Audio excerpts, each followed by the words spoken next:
چیز اپنے ہاتھ میں ہونی چاہیے۔ جناب یہ ہو گیا ویکسینیشن کا جو عمل ہے اس کو آپ جانے سے پہلے انشور کر لیں۔ جو گورنمنٹ سے جا رہے ہیں وہ گورنمنٹ سے رابطہ کر کے حاجی کے رابطہ کر کے اپنی ویکسینیشن کرا لیں۔ جو پرائیویٹ سے جا رہے ہیں وہ پرائیویٹ آفس سے رابطہ کر کے اپنی ویکسینیشن جانے سے پہلے لازمی کرا لیں۔ اور آپ کا ہیلتھ کارڈ جس کو یلو کارڈ کہا جاتا ہے وہ آپ کے پاسپورٹ کے ساتھ ہونا ضروری ضروری ضروری ضروری ضروری ہے، اتنا ضروری ہے، ورنہ آپ جدہ ایئرپورٹ پر بہت پریشانی آ جائے۔ لہٰذا اس کو انشور کرنا ضروری ہے۔ وہ آپ کا صحت کارڈ ہے، وہ آپ کا سرٹیفکیٹ ہے، یلو کارڈ اس کی نشاندہی ہے، وہ آپ کا سرٹیفکیٹ ہے کہ یہ بندہ صحت کے لحاظ سے کلیئر ہے، ڈاکٹر کے اعتبار سے کلیئر ہے۔ اگر آپ کی کلیئرنس نہیں ہوگی تو جدہ ایئرپورٹ والے آپ کو پریشان کر سکتے ہیں، سمجھ گئے؟ اب جناب جو یہاں سے جدہ جا رہا ہے وہ بھی، جو مدینہ ٹکے پر جا رہا ہے وہ بھی اس بات کو سمجھ لیں کہ جب حرم کی حدود میں جانا ہے تو ہم نے احرام باندھنا ہے، ٹھیک ہے؟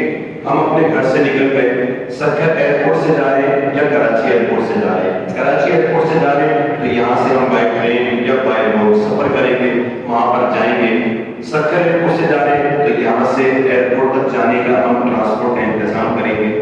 جانا کس ٹائم ہے، ایئرپورٹ پہنچنا کس ٹائم ہے؟ فلائٹ آپ کی 6 بجے کی ہے شام کی، تو آپ دوپہر کو 2 بجے ایئرپورٹ پر موجود ہوں۔ اگر آپ 4 گھنٹے پہلے گھر سے نکلتے ہیں تو آپ آزمائش میں آئیں گے، آپ نے اپنے ساتھ ظلم کیا۔ چاہے آپ وہاں 1 گھنٹہ بیٹھے رہے کوئی مسئلہ نہیں، بھائی 1 گھنٹے بعد بھی تو جانا ہی ہے نا، آپ کیوں پریشانی لانا چاہتے ہیں؟ اب کوئی بولتا ہے یار یہ لوگ بولتے رہتے ہیں چلو میں دیکھوں گا ٹائم پر پہنچ جاؤں گا، خدا نہ خواستہ آپ کے ساتھ راستے کے اندر گاڑی پنچر ہو گئی، کوئی مسئلہ ہو گیا، ٹرانسپورٹ میں کوئی ایشو ہو گیا، یا آپ گھر کے اندر کوئی ایسا قیمتی دستاویز بھول گئے جس سے آپ کو سفر کرنا ہے، اب اتنا ٹائم ہی نہیں کہ لانا ہے لے جانا ہے کرنا ہے، اس چکر میں فلائٹ تھوڑی ہوگی، بورڈنگ بند کر دی جاتی ہے۔